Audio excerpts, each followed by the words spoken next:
So my spaghetti squash is starting to produce fruit. They're forming on the vine. My problem is they're not flowering soon enough, so they're not ripening. I've actually got one on the vine right now that's got a flower. There are a couple of male flowers available as well. So what I'm going to do is hand pollinate them. So I thought I'd show you how I do that. Also, got some potatoes that need to be harvested, and we'll see if we can get a better harvest than what we did last time. We've had fruit forming on the spaghetti squash vine, but it hasn't been getting pollinated. And as you can see, we got a fruit on it with a flower on top. Got some male flowers down here. Got my neighbor's puppy over there, who absolutely loves me. And my puppy. This morning these were open. This one wasn't quite open. So what I'm going to do actually is open this up now. I'm gonna take these flowers and open them up, take the stamen and hand pollinate that fruit there. So as you can see, this flower was open. It's this is the male stem. The males are on these long stems. The female flowers bloom right. The female flowers bloom right on top of the fruit.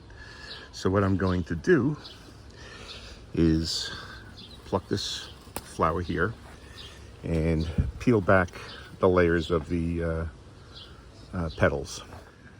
Doing so reveals the stamen there.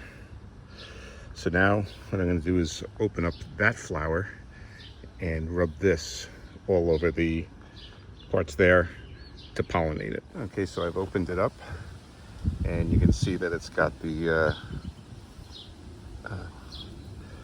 part there. So what I'm going to do is take this and actually just rub it all over here.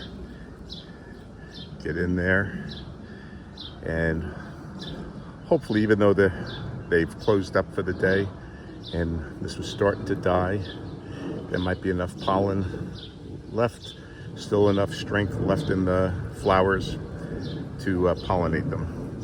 So we'll see what happens. The next day. This is the next day. I don't want to be premature in saying that the pollination worked. I'm just going to say that the fruit actually looks pretty solid. It looks good. So I'm hopeful that the pollination did work. And as I said, this is the next day. So fingers crossed. 3 days later. And just a couple of days later, I think we could see that the pollination, hand pollination, was a success. And we're going to have a nice squash here. So we'll keep an eye out for more fruit starting to form, and we'll hand pollinate more as the plant develops. So we've got another Yukon that's ready to be harvested. This one, the potatoes are all fried, crispy critters. And I do see a potato here. So we've got at least one potato that's ready to come out. I did one other bucket of a Yukon, had 2 plants in. Well, I found 2 seed potatoes, and I got exactly 1 potato out of it. So hopefully this one will work out better than the others have. Now we've got 1 potato.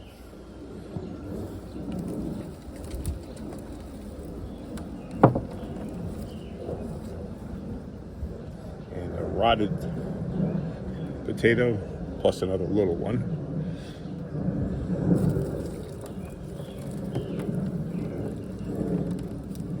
And there's our seed potato in there.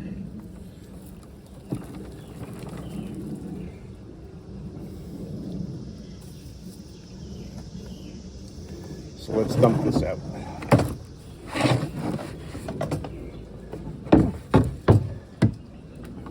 Well, that's a nice sized potato.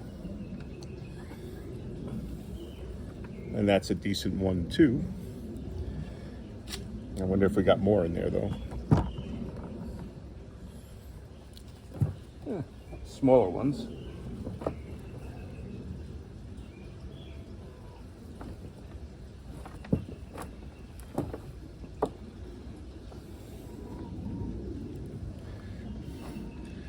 Well, we got a couple of potatoes. Another one. Another rotted one. Ooh, just squirted on me. That's gonna stink.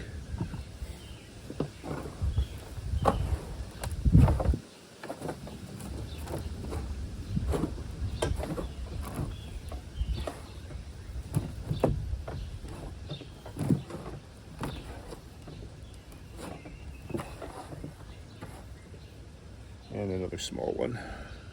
That's why I wanted to start pulling out these potatoes, because I know that there's the potential for a rot to start setting in. Even though some of the plants don't look like they're ready just yet, with the amount of rain we've actually been having lately, might be time to start bringing them out. So this is our potato haul here.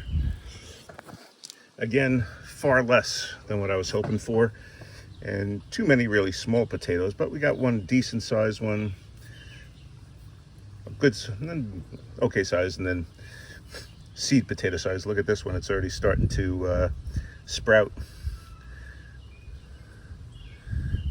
Looks like it's sending down a root. So this is about what that, well, bigger potatoes, about two of these, about this or this size, is what I normally get from a potato. So I'm just wondering if it is planting the two potatoes in a bucket at the different levels is having an impact on their size. As an experiment, I'm going to try this bucket. This plant is pretty much dead. This one, looks like it's coming from the same potato, is on its way out. I can't tell what this is. Maybe a russet. There was a bucket next to this one that was a russet. This one I can't tell. So I'm going to see how this one fares.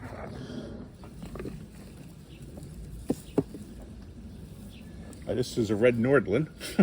I think that's pretty evident. So I got a lot of little small ones here.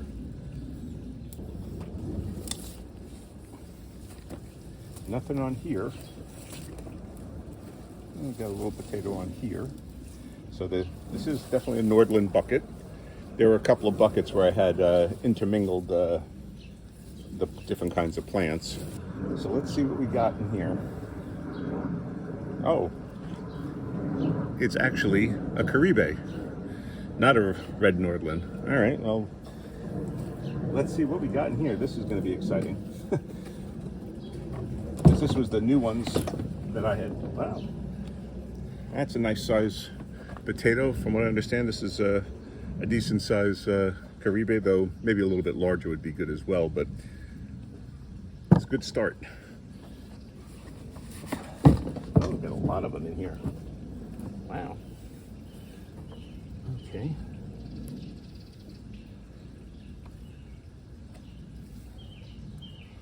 So the Caribes seem to be doing good. They are supposed to be a prolific producer, and I guess it's showing that so far.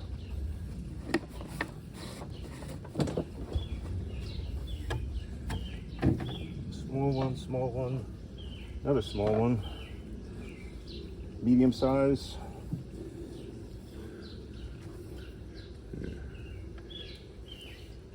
Oops, small one jumped out of my hand.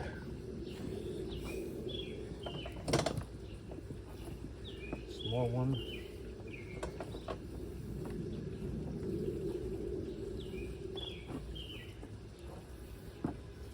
So let me show you the final take on the Caribe from that bucket. So this we got from the Caribe bucket. And to be honest, I would be happy if this came from one plant, not two plants. And maybe all these small ones are because I pulled up that one before it had completely died back, and they might have grown a little bit larger had I give it more time. So I guess I'll give the others a little more time and see what we get from them. Not a bad little harvest, but less than what I was hoping for. And I'm gonna do one more. This is a white superior. So see what we got in here. These plants are dead. Potatoes aren't gonna grow any more than that. So Let's see what we got inside.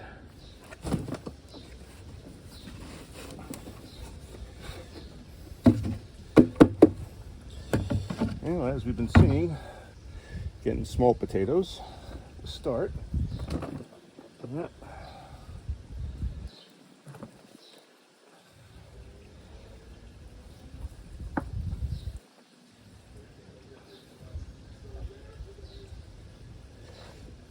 And so we got a handful of small ones. White Superior should be a much larger potato. Yeah, something more like that. That would be a good crop of White Superiors to get. And once again, one set of plants is just not producing. Now these are, what do you call, 4-gallon buckets. So maybe there's just not enough room in the 4-gallon bucket. A regular 5-gallon bucket would do better. This is another disappointing haul on the White Superiors. This is basically our total crop here for the White Superior from that bucket. That's disappointing. And precisely because I can't help myself, I'm going to try one more bucket. And these are the red Nordlands. So most of the plants are dead. At least this one potato over here. This other one still has some life left in it, but otherwise pretty much spent.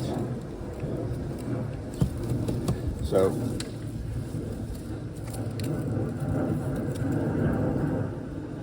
okay. Oh, we got a potato. And that's probably all we'll get, right?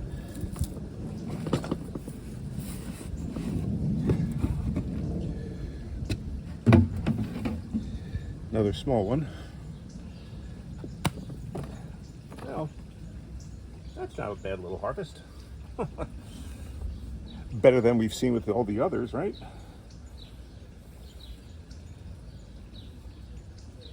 Okay, that's a decent size haul from the potatoes.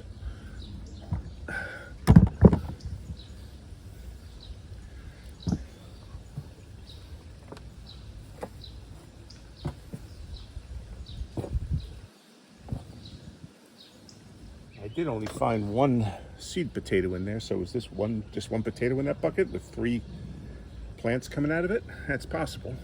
And just to make myself feel better, I'm going to say that's what it was. Just one plant. And that's not bad from one seed potato.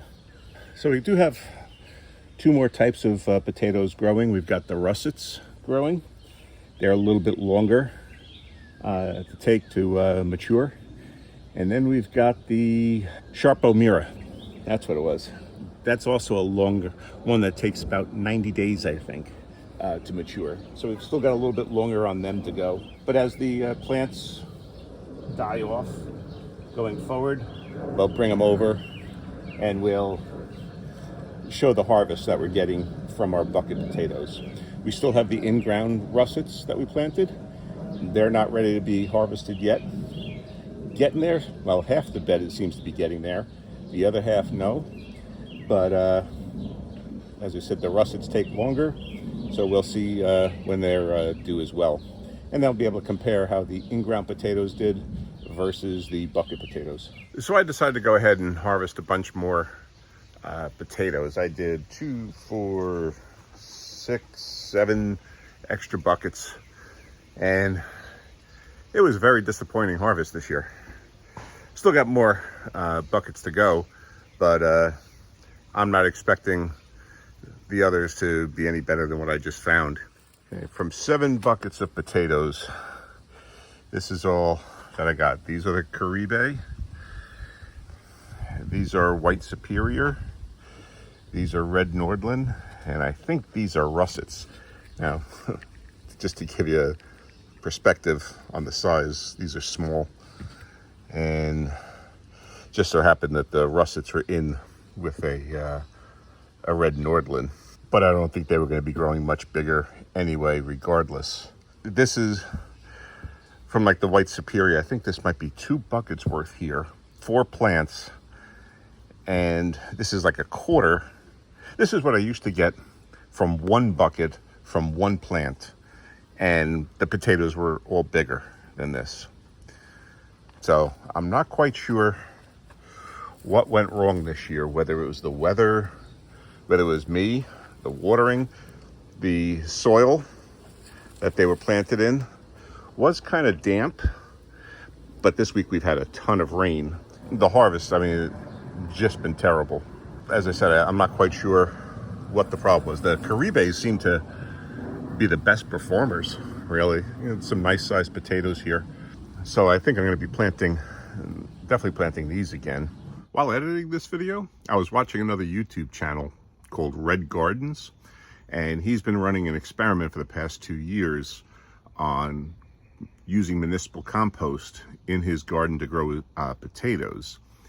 And he reported that he actually had a second year of poor harvest growing the potatoes in bags in this municipal compost. Even though he put amendments into the soil, the results really haven't been all that good. What he's attributed it to is that there's just not enough nitrogen available in that compost to allow the potatoes to grow and develop appropriately. And I'm wondering whether that's the problem I'm having in my buckets here. He noted that there's just too great of a carbon to nitrogen ratio in that compost. And even with some additions of nitrogen to the soil, it's still not enough. And I'm wondering if that's what's happening here. Two things I did notice. One, I use peat moss, compost, and regular garden soil. But at a certain point, I actually ran out of a bunch of those inputs, and my local Home Depot had actually run out of peat moss and stuff. So they said they had a different kind of a peat moss substitute, but it did seem kind of woody, and I had used that in its place. And I'm wondering now whether or not my potatoes were actually starved for nitrogen. Even though I put amendments into the soil, there might not have been enough nitrogen for them to fully develop. Now, I did provide balanced fertilizer throughout the growing season, but maybe it actually needed a high nitrogen fertilizer added. So it's something that I need to consider, and whether or not that's actually the problem with this. But the harvest has been subpar so far, and that just might be the cause. Because I was so disappointed by the potato harvest, I wanted to end this video on a win. So I'm going to harvest the last of my cabbage. And again, this cabbage is really, really big. It's huge. This is what I'd like all my cabbage to be like. So we're going to harvest this. I'm going to use my Felco shears to go right down to the root, right down at the bottom. The stalk is so big, the shears can't even get around it.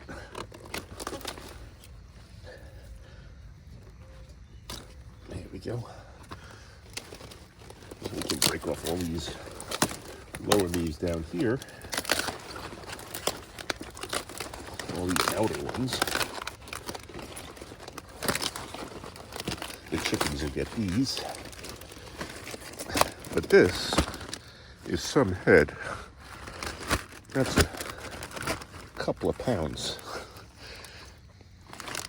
That's pretty amazing head. And this is the one, of course, I thought wasn't going to amount to much because it was kind of loose. Well, now it's very heavy, very dense.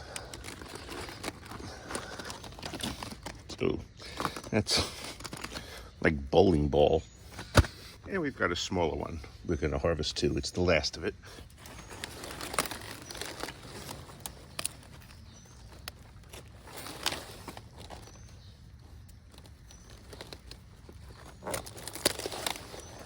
This one is much smaller than the other, but nice dense head. It does have some worm damage here, so these leaves will be taken off. There we go. So just to finish up, these are the two heads that we got. You can see they're massive size difference. This is make a whole thing of sauerkraut just with this one alone. Turns out, good head. Cabbage did really well for us this year, and we're going to be planting more for the fall. So as I said, I wanted to end the video on a win, and I think this cabbage, actually the cabbage in general, was a win for me this year, so I'm quite happy. Okay, that was something of a letdown with the potatoes. When you're hoping for 80 pounds of potatoes and you're getting maybe 5, that's not good. But we don't give up. And as I keep stressing, any potato is a good potato. But when you're trying to be self-sufficient, grow your own groceries, it is disappointing when the production doesn't turn out as you wanted. Now, it has been a bit of a weird year. I mean, I've gotten plums out the wazoo this year. I've never gotten plums before on my trees. They've always fallen off or rotted or something like that. Now, it hasn't been 100% because a lot have rotted on the tree. They've gotten the plum curculio bites on them and stuff like that. But I've gotten a few dozen plums this year. Now, they've been small, but they've been sweet as heck. So I'm not complaining. The peaches actually look like they're doing well. Again, never got a real peach from these things, but I've got a tree full of peaches, and now it's the end of June, and I've usually lost all my peaches, and they've usually rotted on the tree, whatever's been left. That's not the case this year. Blueberries, I've got more blueberries than I've ever had before. So the fruit, actually, my fruit is doing terrific this year. I've got more blueberries than I've ever had before. I've got a ton of raspberries. The blackberry shrubs look like they're full of berries forming. And I'm getting great pears. I've got pears this year. I've got about 20 pears. Never had pears before either. Well, I've had a couple of pears, but certainly not 20 pears. So as I said, my fruit's doing good. The vegetables really have been hit or miss. My rutabaga did well. My turnips did really well. The broccoli that we planted, that was, we had okay. And I mean, with the heat that we had back then and stuff like that, the fact that some of the plants bolted and all that, that's to be expected. So again, hit or miss, 50-50, thereabouts. Fruit is almost, we have to give that almost 100. Potatoes, I'm not happy. So keep plugging away at it. But if you want to see what we were doing in the garden last week, check out this video right here, and then subscribe and hit that notification bell. And that way you'll be able to follow the progress on all of our vegetables as we try to grow a supermarket in our own backyard. Okay, thanks for watching.